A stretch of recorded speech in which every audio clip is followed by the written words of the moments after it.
अध्याय 14। कारक केस पढ़िए और समझिए, नीचे बने चित्र देखिए और उनके नीचे लिखे वाक्य पढ़िए।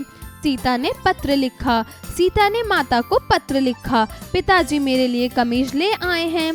बच्चों, आपने देखा कि इन वाक्यों में नए क लिए को यदि वाक्य में से हटा दे तो वाक्य का अर्थ ही समझ में नहीं आएगा। इनसे वाक्य में लेना देना संबंध आदि प्रकट हो रहा है। इन शब्दों को कारक कहते हैं।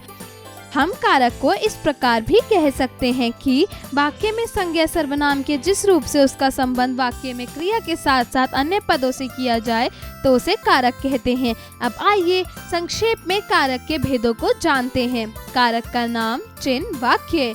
कर्ता कारक ने, राम ने तीर चलाया।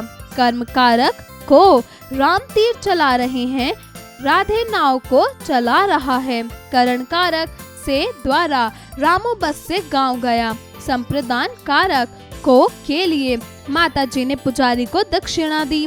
अपादान कारक से, अलग, पेड़ से पत्ते गिरते हैं। संबंध कारक का, की, के, रा, रो, रे, यह राम की पुस्तक है। अधिकरण कारक में, पर, कबूतर पेड़ पर बैठे हैं।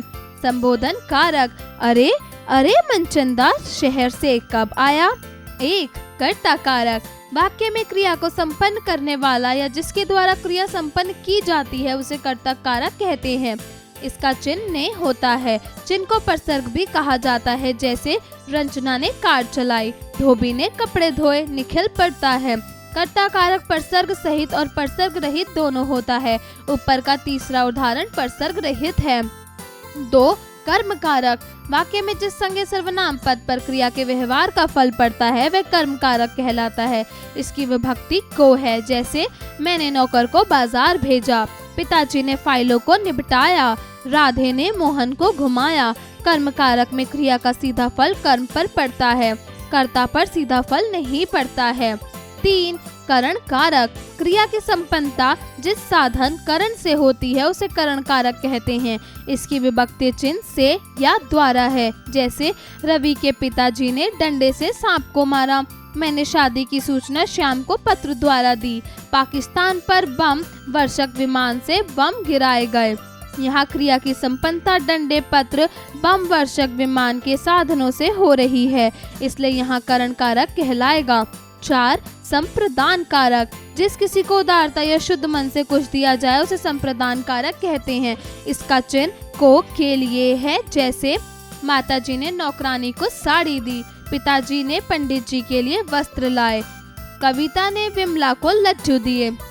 यहाँ सभी उदाहरणों में क्रिया स्वेच्छा पूर्वक होने से संपन्न हुई है, इसलिए यहाँ पर संप्रदान कारक का प्रयोग हुआ है।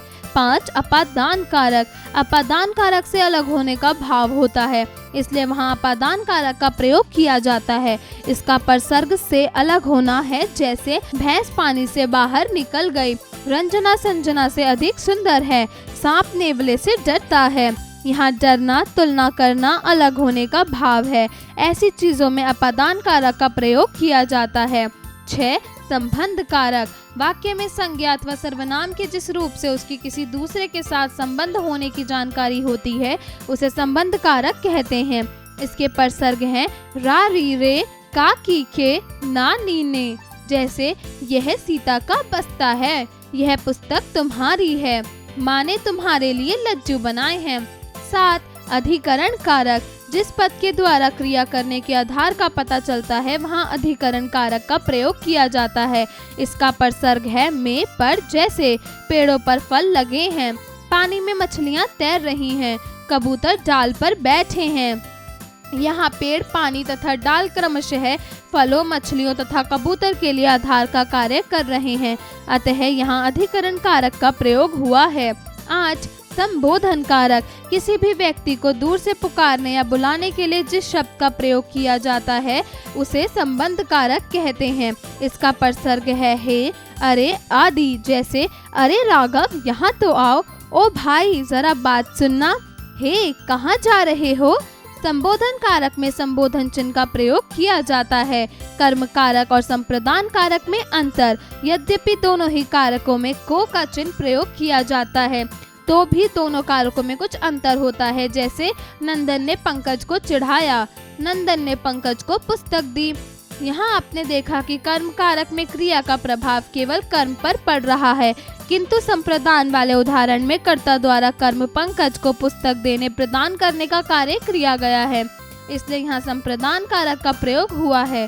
करण कारक और अपादान कारक में अंतर। करण कारक और अपादान कारक दोनों का प्रसर्ग से है, किंतु दोनों में काफी अंतर है। जैसे मैं रेलगाड़ी से जयपुर गया, करण कारक सांप बिल से बाहर आ गया। अपादान कारक, यहाँ जयपुर जाने का साधन रेलगाड़ी थी, इसलिए करण कारक का प्रयोग हुआ। दूसरे उदाहरण में सांप बिल से बाहर आ गया अर्थात बिल से अलग हो गया, यहाँ अपादान कारक का प्रयोग हुआ है। अध्यापन संकेत। शिक्षक शिक्षिका बच्चों को प्रसर्ग विभक्ति चिन्हों से अवगत कराएं तथा कारक का प्रयोग वाक्यों में करना सिखाएं। आइए पुनरावृत्ति करें। कारक, संज्ञा या सर्वनाम के जिस रूप से उसका संबंध वाक्य से क्रिया के साथ जाना जाता है उसे कारक कहते हैं। कारक के 8 भेद होते हैं। कारक के भेद: कर्ता कारक ने, कर्म कारक को, करण कारक से द्वारा, संप्रदान कारक को के लिए, अपादान कारक से अलग, संबंध कारक रा रे री का के की ना ने नी, अधिकरण में पर, संबोधन हे हो अरे, अभ्यास कार्य, मौखिक कार्य, स्पीकिंग स्किल्स। दिए गए प्रश्नों के उत्तर बताइए। का कारक किसे कहते हैं बताइए।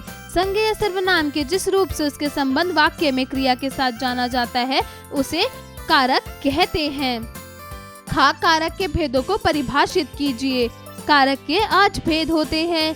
कर्ता कारक, कर्म कारक, करण कारक, संप्रदान कारक, अपादान कारक, संबंध कारक, अधिकरण कारक, संबोधन कारक। गा संबंध कारक से आप क्या समझते हैं बताइए। लेखन कार्य, राइटिंग स्किल्स। प्रश्न 1, दिए गए प्रश्नों के उत्तर लिखिए। का कारक को परिभाषित कीजिए। वाक्य में संज्ञा सर्वनाम के जिस रूप से उसका संबंध वाक्य में क्रिया के साथ साथ अन्य पदों से किया जाए उसे कारक कहते हैं। ख करण कारक और अपादान कारक में अंतर बताइए। क्रिया की संपन्नता जिस साधन से होती है उसे करण कारक कहते हैं तथा अपादान कारक में अलग होता है। ग संप्रदान कारक को साधारण परिभाषित कीजिए। जिस भाषा की उदारता या शुद्ध मन से कुछ दिया जाए उसे संप्रदान कारक कहते हैं।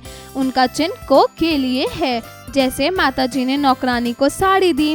घ प्रसर्ग किसे कहते हैं? ये वे अक्षर है जो किसी शब्द के बाद आते हैं और कोई विशेषता लाते हैं। प्रश्न 2, दिए गए वाक्यों में उचित प्रसर्ग लगाइए। क सरिता ने बाजार से साड़ी खरीदी। ख यहाँ पुस्तक पापा लखन से ले आए हैं। ग दशरथ ने तीर श्रवण कुमार को मारा। घ कबूतर डाल पर बैठे हैं। ड़ नीलांजना की पोशाक बहुत सुंदर है। प्रश्न 3, दिए गए प्रसर्गों को उनके सही भेद से रेखा खींचकर मिलाइए। से द्वारा। करण कारक का, की, रा संबंध कारक, को, के लिए, संप्रदान कारक, से अलग, अपादान कारक, हे, हो, अरे संबोधन कारक, ने कर्ता कारक, को कर्म कारक। सोचे विचारे, क्रिटिकल थिंकिंग। प्रश्न 4, शब्द के किस रूप से किसी को पुकारा जाए तो वहाँ संबोधन का प्रयोग होता है? तो जरा सोचिए कि संबोधन वाले शब्द का इसके अलावा कहाँ प्रयोग होता है? खेल खेल में, ब्रेनस्टॉर्मिंग एक्टिविटी। प्रश्न 5, कक्षा अध्यापक अध्यापिका जी श्याम पट पर कुछ कारक चिन्हों को लिखकर उसके वाक्य प्रयोग बच्चों से पूछें ताकि कारक स्पष्ट हो जाएं। प्रेरणादायक मूल्य, किसी वाक्य में प्रयुक्त शब्दों के साथ क्रिया के संबंध को कारक कहते हैं। ठीक उसी प्रकार कोई व्यक्ति जब अच्छे गुणों का समावेशन करता है तो कुशल मानवता का निर्माण होता है।